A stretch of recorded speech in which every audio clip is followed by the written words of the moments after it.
আসসালামু আলাইকুম সুপ্রিয় শিক্ষার্থীবৃন্দ, কেমন আছো তোমরা সবাই? আজকে তোমাদের জন্য যে টপিকটা নিয়ে আসলাম সেটা হলো প্রসঙ্গ কাঠামো। আচ্ছা ভাইয়েরা, প্রসঙ্গ কাঠামো কি? আমাদের দেখলাম আমাদের বইতে অনেকবার প্রসঙ্গ কাঠামো শব্দটা উল্লেখ আছে।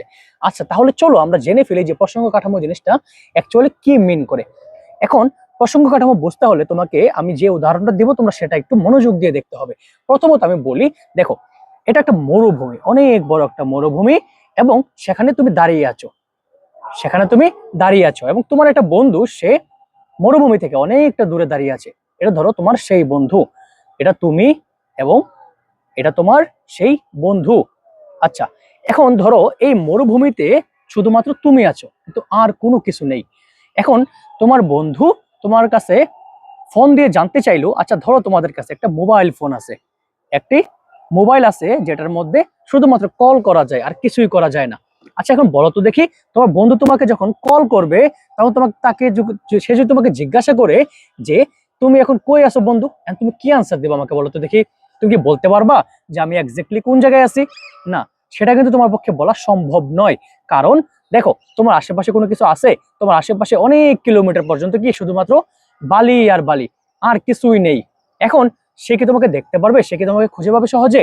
একদমই না, সে তোমাকে খুঁজে পাবে না। তাহলে কিন্তু যদি দেখো এখন যদি বড় একটা গাছ থাকতো, তাহলে তুমি কি বলতে পারতে? যে বন্ধু আমি এই বিশাল গাছের নিচে দাঁড়িয়ে আছি। তাহলে কিন্তু তোমার বন্ধু কিন্তু কি করতে পারতো? তোমাকে খুব সহজেই খুঁজে পেত। ঠিক একইভাবে ভাইয়ারা, প্রসঙ্গ কাঠামো হলো ওই জিনিস বা ওই সাপেক্ষ যেটার সাপেক্ষে আমরা কোনো একটি বস্তুর অবস্থানের কি করতে পারি? বর্ণনা করতে পারি। বুঝলে না তো?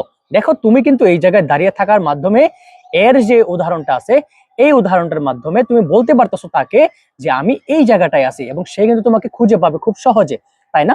এখন ধরো তুমি এই জায়গায় একটা গাড়িতে আসো, আচ্ছা এটা একটা গাড়ি এবং এটার একটা গাড়ি, ঠিক আছে? তোমার বন্ধু এই গাড়িতে, বড় তোমার বন্ধুর নাম এক্স এবং তোমার নাম হলো ওয়াই।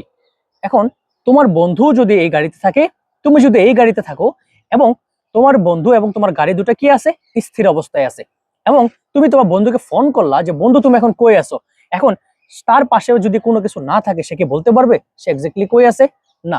কিন্তু যদি এখানে একটা বড় একটা গাছ বা বড় একটা বিল্ডিং থাকে, তাহলে সে কিন্তু খুব সহজেই বলতে পারবে যে আমি গাছের নিচে আছি, অথবা আমি বড় একটা বিল্ডিং এর পাশে আছি।